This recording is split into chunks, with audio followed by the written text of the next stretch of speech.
How are we doing today, kids? So, what we're going to be working on today is we have a very nice beef shortloin. So, I'm going to go through, I'm going to break this all down into its final cuts. This is going to be a boneless beef shortloin.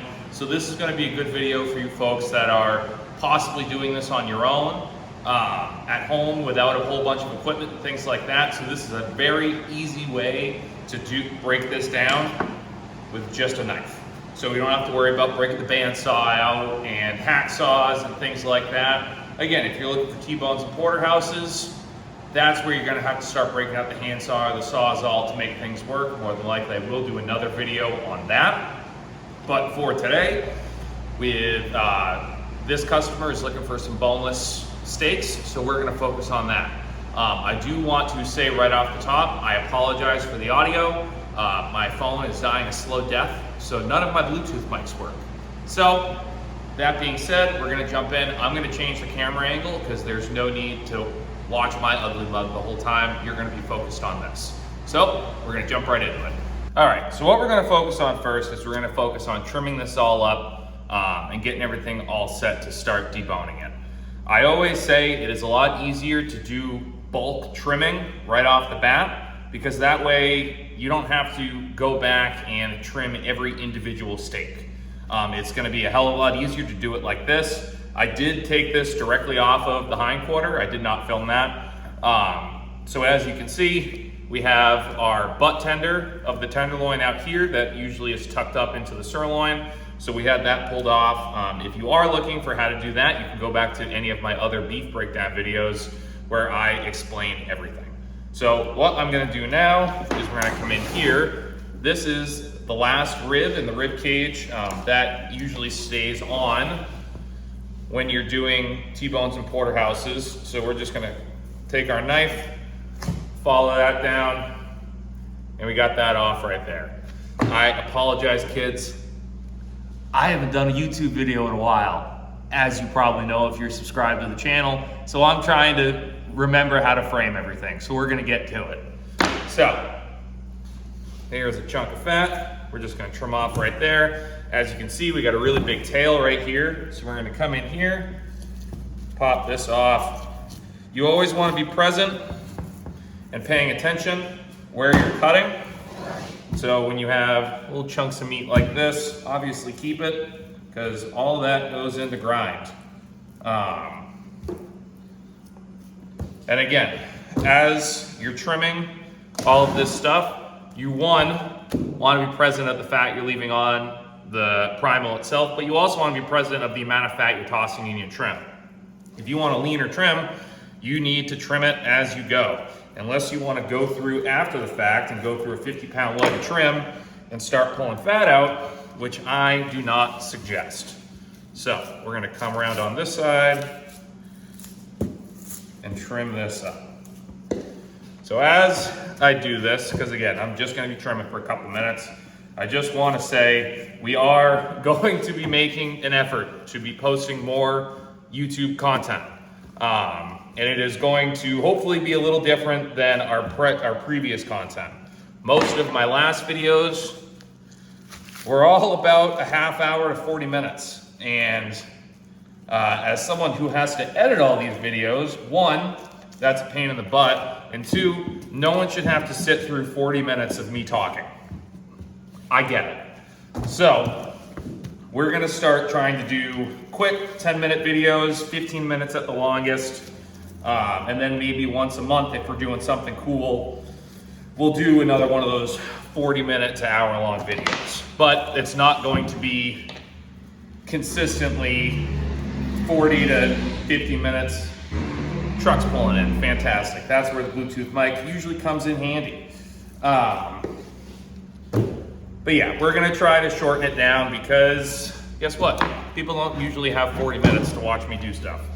So we're gonna come in here, we're gonna take this tendon off the back and this little bit of extra fat. And I am just gonna trim this up a little bit. Obviously, we wanna leave fat on the steaks because fat is where your flavor comes from. But again, you don't want an inch fat cap on your steaks. There is such a thing as too much fat. All right, so take that little bit off right there.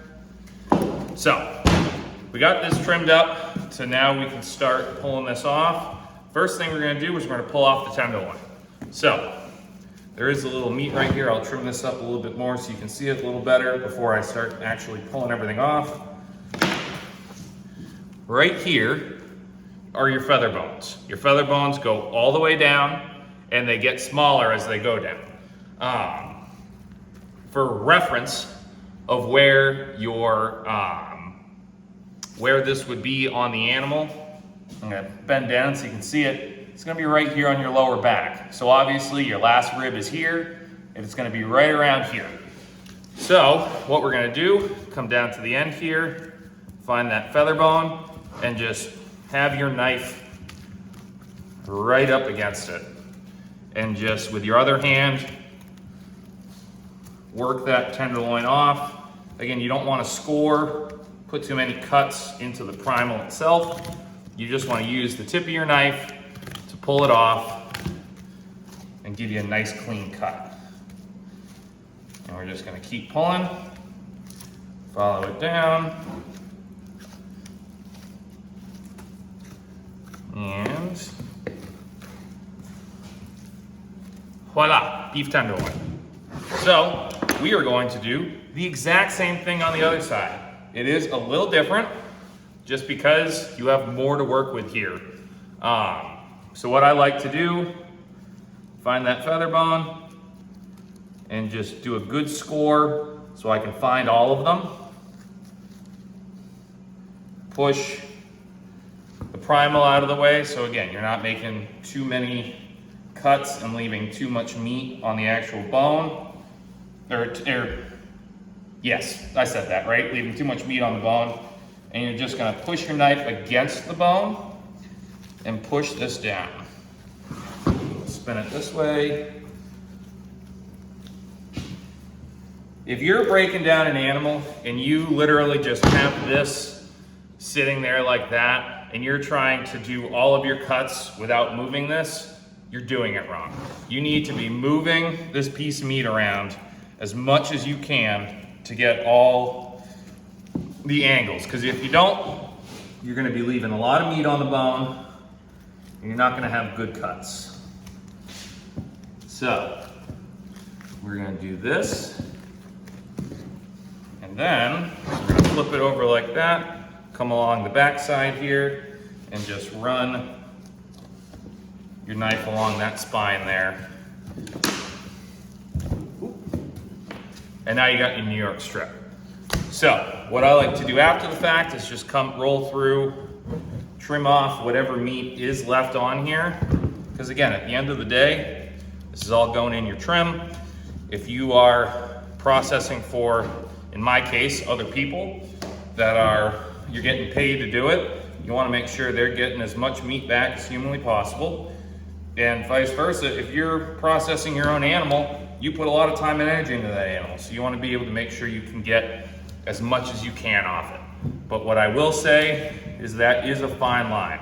I have seen people take entirely way too long trying to get every ounce of meat they possibly can. And guess what, at the end of the day, that's almost as wasteful as leaving meat on the bone. Because at the end of the day, you're not pulling pounds of meat off. You're pulling off quarter pound, half pound of meat. At the end of the day, yes, that is a quarter pound, half meat that could be going in your freezer.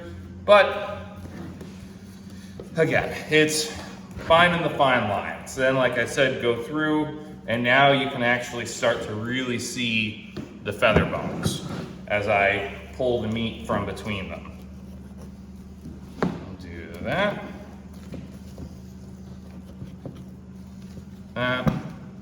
And then pop these little chunks off of there. Come on.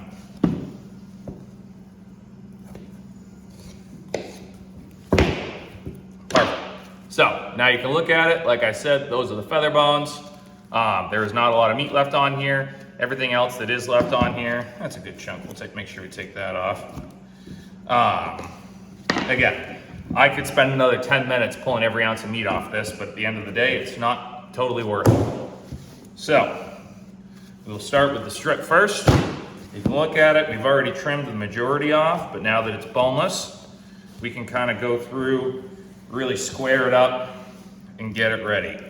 So with your strips, the fat sits differently.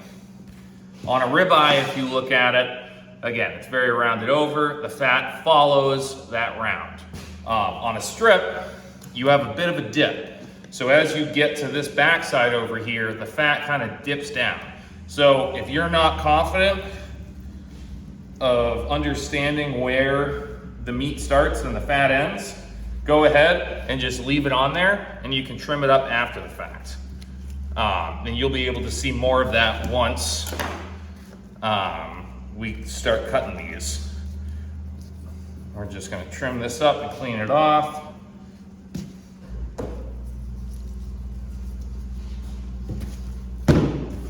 And then we're also gonna come down here and just kind of clean up the bottom. Again, you can see where everything was up against the bone. And if you'd like to have a very nice eating steak,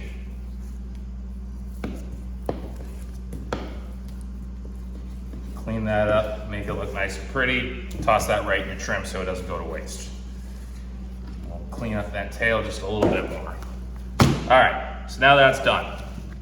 Now we're gonna go through, square off one end. Don't square off both ends, because at the end of the day, you wanna make sure that you're still getting equal steaks. If you square off both ends, then all of a sudden you get here, and yes, it could have a little bit of a wonky piece, but it could still be a full steak. You'd rather have the full steak. So, we're gonna start down here. This customer is looking for 1-inch steaks. So I'm gonna hone up my knife a little bit. And cut some really nice 1-inch strip steaks. I personally would rather have strips and fillets. I'm not a huge T-bone porterhouse guy. Honestly, I'm not a big fillet guy.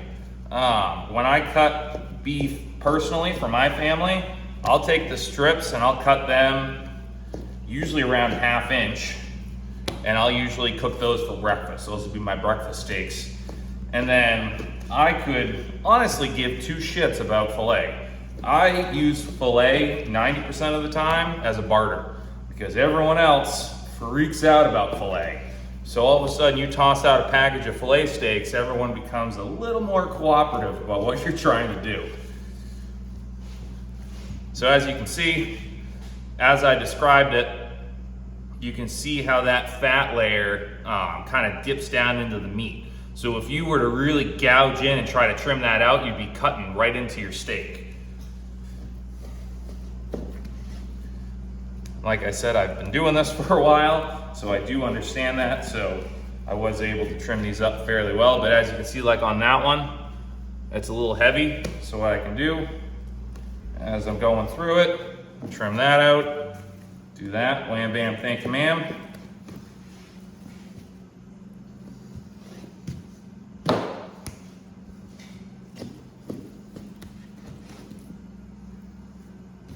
So, like I was kind of saying, how you don't square off both ends, we're at the very end of this one. So, if I had squared this off, we'd have like 1.5 inch steak at the end, which isn't a big deal. But what I can do now, cut my 1-inch steak.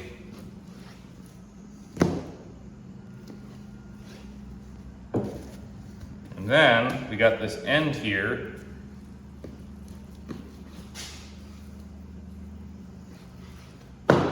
And now we have our second 1-inch steak. Again, it's a little wonky right here. You're not gonna notice it, especially once it's in the cryovac bag. It's all gonna form together and it's not gonna be a problem. So we'll go ahead, toss these on a tray.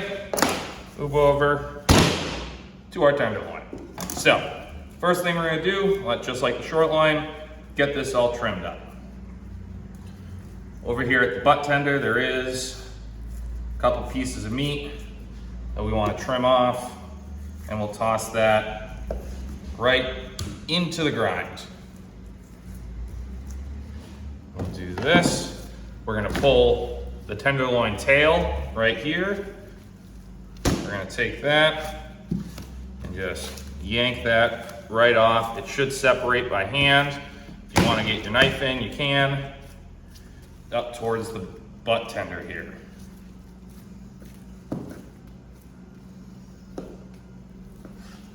All right. So if you want to go through, trim that up. I am a very big proponent of trim as you go. I know there are some people out there that'll do all of the major trimming and then just make a pile of stuff they need to trim up after the fact. I would much rather just trim as I go. So now that we have that done, we'll flip it over, pull off that big chunk of fat, and just start making it pretty. There's a little bit of fat up under here. Again, you do want to be careful when trimming fillets, just because the meat is very tender. So a small cut that wouldn't do much on a strip will absolutely gouge out a fillet. So this is where the fun techniques start. What I like to do, I like to come up here and kind of trim out the butt tender first, just because of how the muscle groups go. These kind of fold in. So I open these up a little bit so that way I can get all of the membrane and fat that's under there. So now you can see we have this large amount of silver skin. So what we're gonna do, we're gonna take our boning knife, get it nice and sharp, and I'm gonna take this off first. There is a membrane on top of the fat that we'll just pull off first, so it's not in our way. You can toss that right in the rendering. So, as you can see, this is where the fat stops. We're gonna take our knife, leave about a 1/2 inch of fat there, get right underneath it, and just push up. And as you can see, we're trying to, once again, keep as much meat on the primal as possible. And what we can do is, if there is some, just take your knife and do that. Get all the meat off that fat you can. Toss all that right in the rendering. Don't put any of that into your burger. Yes, it will grind, but it will be somewhat sinewy and you're in for a bad time. So, and like I said, I'll do a little close up. As you can see, there's a bit of fat on there. Hold on to that end. You can just skin all that fat right off, or skin all that meat right off. And again, move the primal around. It's a piece of meat, you can move it, so you should do it.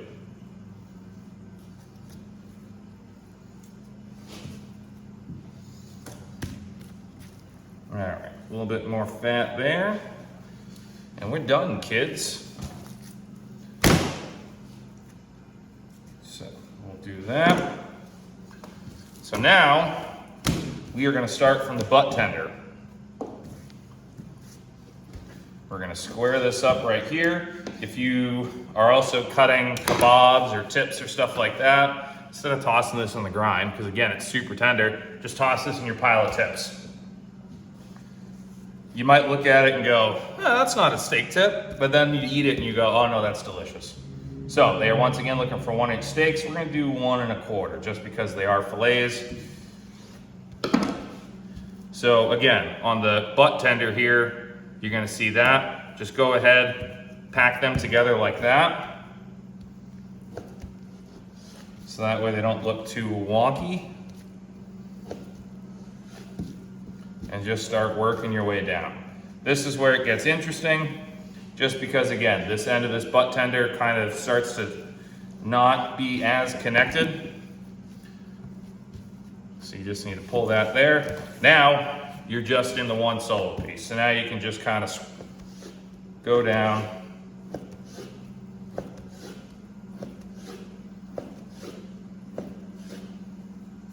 All right, now we're closer to the tail. So what you can do is you can cut one more steak, toss the tip right there into steak tips. But what I like to do is I'll take it and look at it and go, all right, that's gonna be my 1.25 inches. That's close to 1.5 inches, but that's all right. And we're gonna cut it about 3/4 of the way through.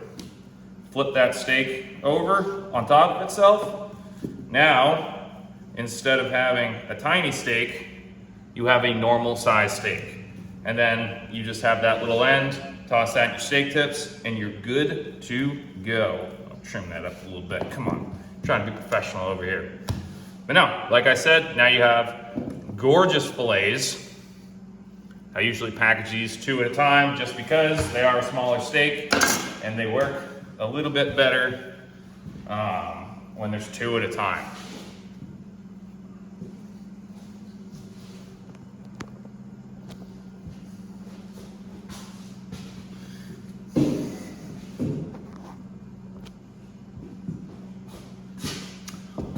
I hope this was informational. I hope this was helpful for you guys. Again, I'm trying to get back into the YouTube videos, so you gotta cut me a little slack trying to get back into it. But I appreciate you clicking, I appreciate you watching, especially if you made it to this point, and I hope you guys have a great day.